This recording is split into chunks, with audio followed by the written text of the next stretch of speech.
A próxima história é de uma mãe e de uma filha que decidiram lançar mãos à obra para ajudar os sem-abrigo da cidade do Porto. Cristina e Bárbara Silva são mãe e filha e dois dos rostos do projeto Coração na Rua, um movimento de apoio aos sem-abrigo da cidade do Porto. Antes de começar a ronda, este grupo de voluntários visita a Escola Básica e Secundária do Cerco para recolher os bens que os alunos reuniram para esta causa. O Coração na Rua é um grupo de amigos, não é uma associação, não é uma instituição, é um grupo de amigos e a palavra vai passando. Eu passo a palavra a um amigo, esse vai passando e quando damos conta, desde de 4 que começamos, nesta altura somos cerca de 120. Nós entregamos refeições quentes, desde sopa, massa, café, leite, principalmente nesta altura, no inverno, que cai melhor um leite quente. Depois integramos kits de alimentação, de higiene e cobertores e roupa. Tudo a postos e a ronda começa. E diz quem passa por esta experiência que na rua vivem-se momentos de grande emoção. É o sorriso, é o abraço, é a partilha, é depois começarem a falar connosco e criarmos laços de afetividade. É uma lágrima que cai por uma alegria. São essas pequenas coisas, só. Mas é um só que é tudo. Fico aliviada porque quer dizer que ao menos não mudei o mundo, mas mudei um bocadinho do mundo. Basta querer e basta colaborar um pouquinho que seja, porque se formos a ver, e eu quero estar na rua, como muitos jovens querem estar na rua, que em vez de irem para bares, em vez de irem para discotecas, nós queremos estar na rua a ajudar e dispensamos isso para estar a ajudar, por isso basta mesmo querer. E aqui estão as minhas convidadas, a Bárbara e a Cristina, a filha e a mãe, as duas, não é? E eu aqui vou ter que começar pela mãe só para perguntar o seguinte. Cristina, de que forma é que educou a sua filha? Numa redoma fora da realidade e das dificuldades? Ai, outra apagão, valha-me Deus. Continuamos a falar, não se preocupe, já voltamos agora, já está. Ou sempre fez questão que ela percebesse o que se passava à sua volta? Não, exatamente por aí. Gostei sempre que a Bárbara tivesse noção que apesar de ser filha única e de ter um teto, que havia outras pessoas, mesmo ao nosso lado, mesmo na instituição onde eu trabalhava, que não tinham quase nada. E gostava que ela visse essa experiência, que olhasse, começasse a olhar e que visse que não era um mundo cor-de-rosa como muita gente pinta, como muita gente tem ideia. E a instituição onde trabalhava e ainda trabalha, a Cristina, é uma instituição de crianças em que situação? É uma IPSS, é a PECDA, é a Associação de Educação e Desenvolvimento Social. Começou por ser uma instituição só ligada a crianças surdas. Neste momento já tem outras valências, outras crianças com outro tipo de deficiências, mas é uma instituição que principalmente dá carinho, acima de tudo. E esta menina devia lá passar muito tempo, não é? Quando ia consigo. Sim. E, portanto, ela estava à parte que a vida não era toda igual à dela. Exatamente. Isto foi fundamental, Bárbara? Foi, muito. Para não viver com a ideia de que eu sou uma princesa e os outros paciência? Foi muito importante porque eu praticamente passei a minha infância com meninos que eram retirados aos pais, tinham deficiências e a partir daí fui aprendendo. E habituou-se também a partilhar com eles, a dividir às vezes aquilo que tinha, mais que não fosse o carinho que tinha, habituou-se a, no fundo, a não ter as coisas só para si, a não ter os sentimentos só para si. Por exemplo, quando a minha roupa deixava de me servir ou alguns brinquedos que eu já não queria me ajeitar fora, punha uma saca de patos só para a minha mãe levar mesmo para a instituição dela, porque muitas crianças diziam, eu quero uma camisola igual à tua, e eu já não era capaz de dizer, ok, então tenta arranjar. Não, quando essa camisola não me servia, eu dava essa criança. E foi assim que foi crescendo? Foi. Agora, pergunto, porque a Bárbara é muito jovem, tem 18 anos agora, a Bárbara? Sim. Em que altura da vida da Bárbara é que a Bárbara começou a parar para prestar atenção aos sem-abrigo? Porque é muito jovem. Quando é que os sem-abrigo chamaram a sua atenção? Praticamente há 2 anos atrás, que eu também estive numa situação má e senti que as pessoas me ajudaram, eu também tinha que ajudar de alguma maneira. E se calhar por ter ido parar a certos sítios e ver que havia lá pessoas abandonadas e que precisavam de ajuda, pensei mesmo, preciso ir para a rua, preciso de ajudar quem mais necessita, dar carinho, dar um abraço e palavras principalmente, que é o que as mais precisam. Ou seja, não precisando de entrar na vida da Bárbara de maneira nenhuma, ela passou por momentos delicados, nesses momentos delicados teve quem a ajudasse, teve quem lhe desse a mão, teve quem quisesse que ela voltasse a sorrir e foi isso que ela quis mostrar. Então, se alguém fez isto por mim, eu também posso fazer pelos outros. E por onde é que se começa? Pergunto eu, porque estou a imaginar lá em casa as pessoas a pensar, bom, mas então, e eu, por onde é que começou? Falou com algum amigo? Nós começámos a pesquisar nas redes sociais, por exemplo no Facebook, e nós entramos num grupo no Baralá, que só havia em Lisboa, e criámos aqui no Porto.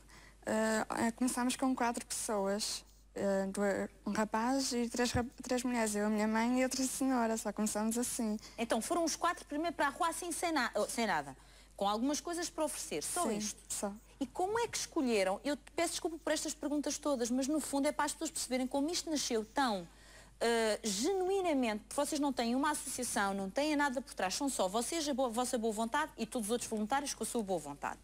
Por isso é que faço estas perguntas do B à A, para se perceber. Portanto, foram para a rua e como é que decidiram o local onde iam abordar os primeiros sem-abrigo? Porque nós já conhecíamos pessoas de outras instituições e foram-nos dizendo, olha, aqui há sem-abrigos, ali há outros sem-abrigo, e nós fomos andando para a cidade do Porto. Mas, no entanto, nesse ano que nós fomos, a Câmara do Porto tinha recolhido os sem-abrigo, porque teve numa noite muito fria, e tinha recolhido, nós encontramos poucos, mas há sempre a lembrança dos primeiros que nós encontramos. E que lembranças são essas? Quero saber. Como é que foi essa primeira noite? O primeiro que nós encontramos, o primeiro senhor que nós encontramos, eu pensava mesmo que ele estava morto, porque cheguei à beira dele e chamava e nada. E tive que dizer, quero uma refeição quente. E aí é que ele se levantou e disse, quero. Teve ali muito tempo a falar connosco. E depois disso, pronto, ir embora, porque vocês são muito novas e tinha que aproveitar a noite e está muito frio para vocês estarem aqui. Ou seja, estava frio para nós, mas não estava frio para ele, que só estava ali com um cobertor, praticamente. Ouvindo isto assim, Cristina, parece que é sempre fácil uma abordagem na rua, mas nem sempre deve ser fácil. Há de haver pessoas que desconfiam, se calhar porque já foram maltratadas por outras que as abordaram, não? Sim, nós temos vários casos, recentemente, de mais de muitos jovens que estão na rua agora. Jovens que estavam em instituições que, entretanto, a crise tocou a todos e essas instituições tiveram que fechar. Jovens que eram órfãos, que estavam orfanados desde de bebés, e quando as instituições fecharam, eles não tiveram outra solução senão cair na rua. Temos jovens a comer nos nossos carros, porque não são carrinhas, é o meu carro, é o carro de todos os corações que vão connosco. Que dizem, eu não tenho dinheiro para os estudos, vou ter que deixar. Ou então pago os estudos porque tenho que regressar ao meu país, mas não tenho dinheiro para pagar um quarto e não tenho dinheiro para comer. E às vezes ali à nossa beira não comem uma taça, não comem 2, comem 3. Mas o que nos coloca, e que foi isso que nos moveu muito desde o início, foi, e amanhã? Nós hoje damos, eles hoje ficam minimamente saciados. E amanhã, o que é que vão comer? E então começamos a levar os kits. Depois há situações que nos arrepiam muito, que são as crianças. Há muitas crianças. Há crianças na rua, sim. E não digam que não há, porque eu posso levar quem quer que seja aos pontos onde elas estão. Mas estão o quê? Com os pais? Uns com os pais que eu considero pessoalmente, e todos nós consideramos que são heróis, porque amam aqueles filhos e não ficam em casa à espera de ouvi-los chorar com fome. Vão buscar os alimentos. Nós fazemos mais, por isso temos feito várias campanhas de sensibilização nas escolas, que é pedir aqueles, por exemplo, aqueles taparoés de gelados que nós geralmente comemos em casa, quando temos, e que depois geralmente vai para o lixo ou para a reciclagem. Nós aproveitamos e então, nas saídas, nós fazemos questão dessas famílias levarem taparoés com refeições, pelo menos para o domingo, para o dia seguinte, para terem. Mas depois vai ficando sempre aqui qualquer coisa. E depois de domingo, e depois de segunda. E já estamos a passar a uma fase seguinte, que é começar a ajudar as famílias que nós conhecemos e que as crianças estão lá. Fátima, há um caso, todas as refeições são feitas por nós. Tudo que vem parar a nós são os amigos que nos dão. Nós não temos vocês apoio. Cozinham em casa, arrumam, organizam e levam e distribuem. E, por exemplo, há um caso que eu não me esqueço, de um jovem com 27 anos, pediu 2 taças à Bárbara e nós pensávamos que uma taça era para ele e outra taça era para a companheira. Não, quando damos conta, uma taça era para a companheira e outra taça era para o bebé de 1 ano que estava no carrinho. E disse, olha, calma, porque esta sopa é forte. Não era uma sopa passada. Era uma sopa com tudo, com feijão, com penca, tudo inteiro, uma sopa forte. Para uma criança de 1 ano? E eu disse, não tens cuidado, porque isso é muito forte e pode entalar-se, e ainda por cima estava quente. E o que ele respondeu foi, antes de se entalar que eu bato e passa, de que chorar à fome e morrer à fome. Ai, que horror. Há situações, há muitas situações destas. Eu digo que horror porque acho que é tão impressionante, tão forte, que acho que a maior parte das pessoas que nunca passou por essa experiência não tem uma ideia. Eu falo por mim, eu nunca fui para a rua fazer uma ronda, portanto, eu posso avaliar por o que me estão a dizer, só poderei compreender a 100%, eu e qualquer pessoa que esteja a ver o programa, se um dia for para a rua. Completamente. Só aí, porque os relatos nunca são o verdadeiro murro no estômago que se sentirá no dia que for para a rua. Sem dúvida. Mas essa primeira experiência, essa primeira noite que a Bárbara falava há pouco, Bárbara, deve ter sido tão intensa como eu agora, enfim, que senti isso que vocês que inicialmente tinham projetado fazer ronda uma vez por mês, passaram uma vez de 15 em 15 dias. Sim. E agora continua de 15 em 15 dias? Não, agora já vamos quase todos os dias para a rua. Já vão quase todos os dias para a rua. Claro. Ou seja, há muita gente a viver na rua. E então, cada vez mais. Económica, cada vez mais. E cada vez mais jovens. E vamos lá ver. Estas pessoas que vieram para... E porque vocês param para falar com eles, e porque vocês os cumprimentam, e porque vocês os acarinham, não chegam apenas, entregam a comida e vão embora. Pergunto, que situações na vida destas pessoas as levaram a viver na rua? Exemplos, para eu perceber. Mortes familiares. E ficaram sozinhos, sem teto, sem... Por exemplo? Desempregados. Não ter dinheiro para estudar. E estar os pais mal em casa, não querem dar despesas, saem eles de casa. Basicamente é tudo isso. Quer dizer, há muitos portugueses na rua, também há estrangeiros, muitos estrangeiros. Que estão em que situação, Cristina? Há uma comunidade de ucranianos, por exemplo, que é bastante grande, que veio para Portugal numa altura em que a construção civil dava dinheiro. Havia muito trabalho. Temos casos de quase uma grande parte deles está na rua. Porquê? Porque enquanto houve trabalho em Portugal, conseguiam manter-se em quartos, e hoje estamos a falar de quartos que podem ir entre 150 a 200 euros. Quando acabou, além de não poderem deixar enviar dinheiro para a família, para a Ucrânia, por exemplo, tiveram outro problema, que foi cair no álcool. Caíram no álcool, perderam o resto do emprego, perderam a autoestima, perderam o amor próprio, perderam acreditar e ter esperança. E então agora estão na rua e bebem, e bebem, e bebem. Mas não podem ser julgados por isso. Quem vai para a rua não pode ir com sentimento de julgar. Hoje são eles, amanhã se calhar sou eu. Se calhar é Fátima, se calhar é Bárbara. Muitos deles estão a trabalhar e recebem a notícia: a minha mãe faleceu, e começa a beber. Começando a beber, perde o emprego. Perdendo o emprego, não tem mais nada, rua. E depois, no caso dos cidadãos que são estrangeiros, muitas vezes, mesmo que tenham ficado numa situação de desemprego, podemos pensar, bom, mas então regressam ao seu país. E onde é que está o dinheiro para regressar ao seu país? E onde é que está o regressar de mãos vazias e dizer eu não trago nada? Nós temos um caso de um senhor que está neste momento, esta semana, nós estamos com ele no sábado, já tem o passaporte. Eu disse, boa, agora vai para a família. E ele estava gravemente doente. Ele dizia-me, mas olha para mim, vou para a minha família assim, como eu estou, olha Cristina, olha, toca. E eu disse, então, mas tens que ir, tu tens filhos, tens 2 filhos, tens esposa.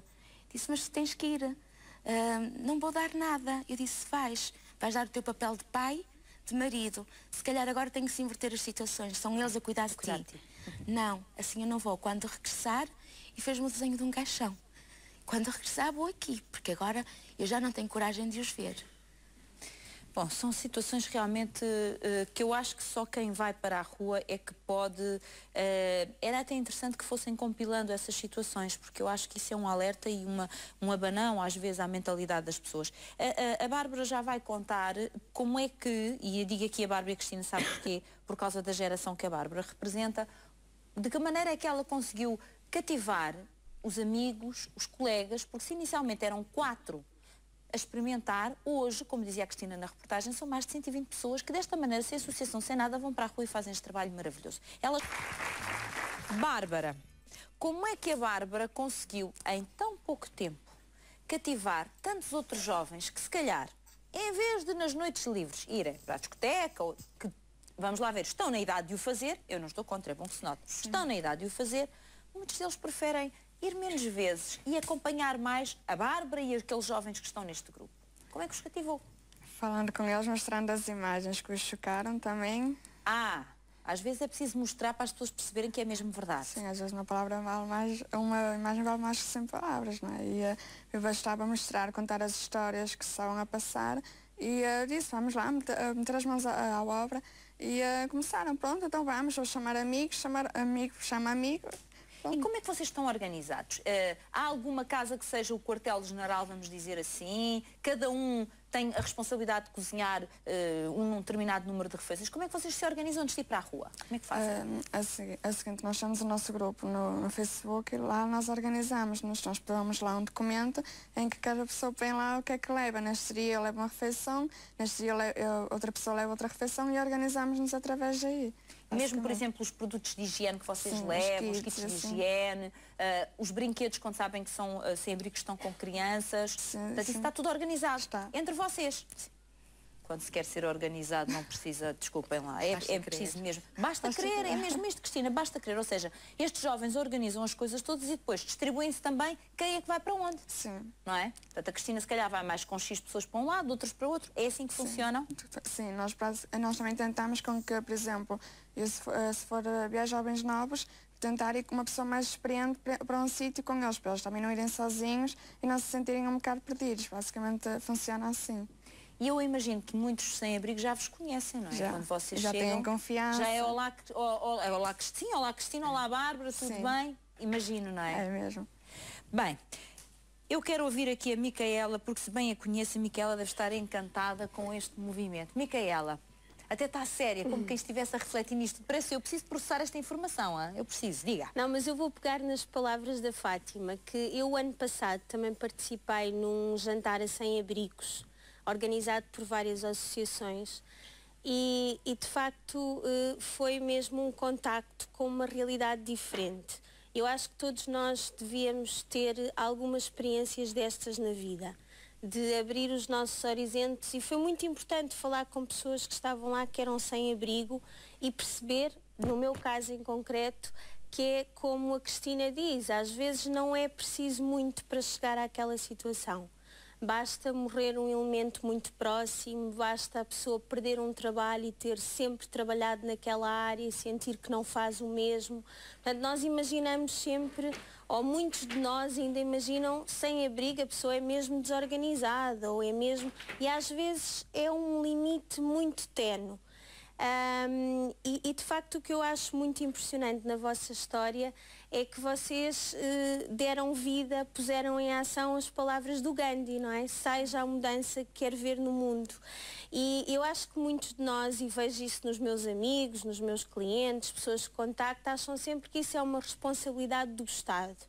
E eu não digo que não. Obviamente que há responsabilidades sociais, políticas e todos nós contribuímos para isso e eu acho que também deve ser. Mas não é só do Estado, é de todos nós, não é?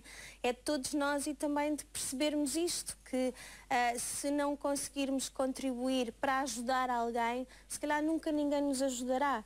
E não ativamos aqui uma rede de recursos e de pessoas importantíssimo. Faz lembrar muito os favores em cadeia, não é? Redes que são criadas neste momento em que as pessoas não trocam dinheiro, trocam bens, trocam palavras, trocam conforto. Uma coisa também muito importante que eu acho que é de salientar na vossa história é a pergunta da Cristina, então e amanhã? E depois da manhã? E depois da manhã? Que é a pergunta que eu me faço sempre que ajudo alguém com bens, porque sinto-me sempre a dar o peixe e não a dar a cana.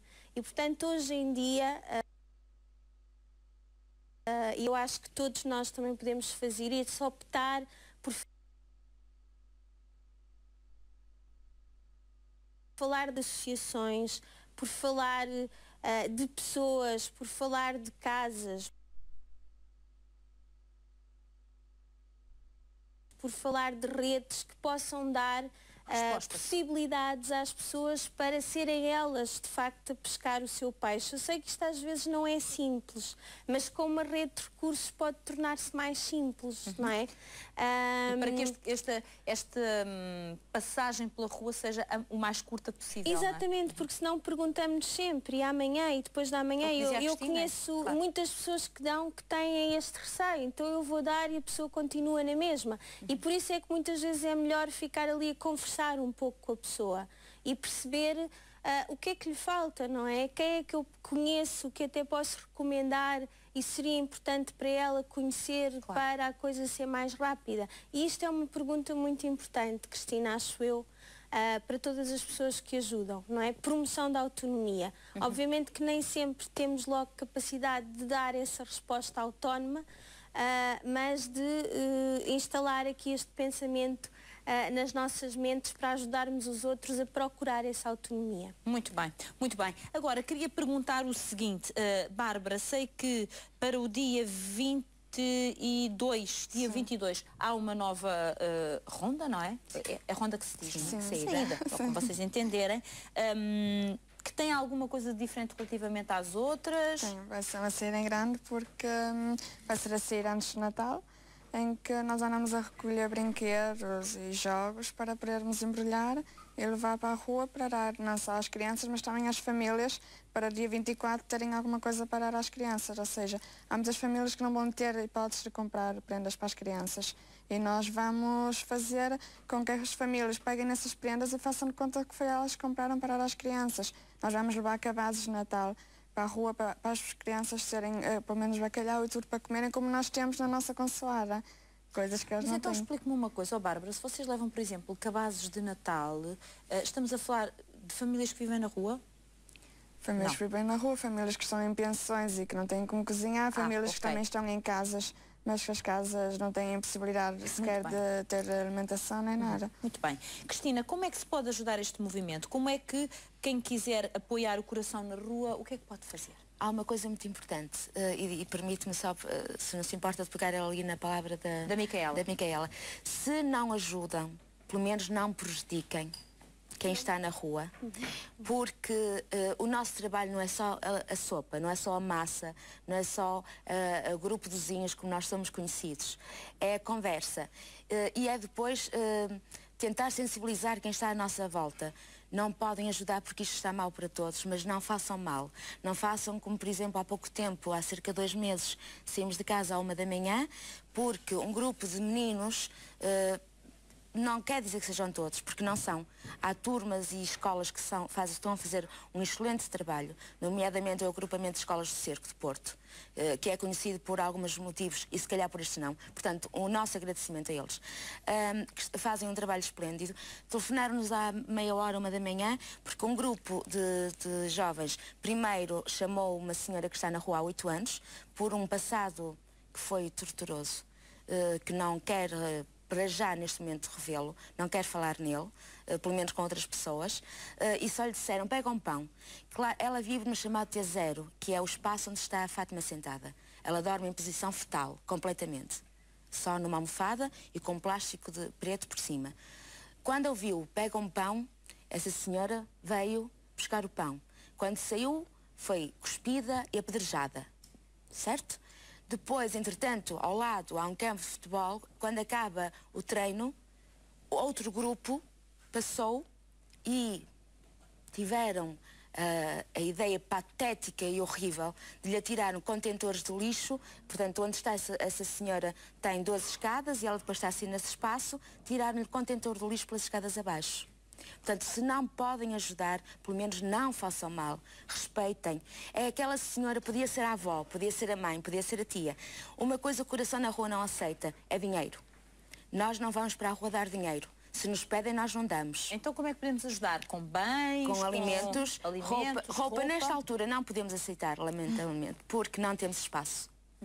Não temos um mínimo espaço. E depois, como não somos associação, não somos instituição... Não tem instalações para isso, não é? Tudo funciona em várias casas. Ajudar com alimentos, essencialmente, para vocês nas vossas contas poderem distribuir. Bom, eu queria dizer-vos o seguinte... Para mim foi uma enorme honra poder receber-vos aqui, porque eu acho que estes movimentos que nascem de forma espontânea, sem estar associados a nada, ou seja, nasce do coração das pessoas, começa e acaba no coração das pessoas. É tão genuíno, é tão capaz depois nos seus resultados, que na verdade só pode ajudar a lançar sementes pelo país inteiro. E se este coração de rua for replicado pelo país inteiro, reparem bem a quantidade de pessoas que podem ser... Já estão em Braga, muito bem. A quantidade de pessoas que podem ser ajudadas. A esta mãe e a esta filha, o meu muito obrigada. Acho que vocês são um exemplo daquilo que deveria ser o Natal sempre. Vocês são um exemplo daquilo que deveria ser o Natal. São todos os corações. Um grande aplauso para as duas. Muito obrigada.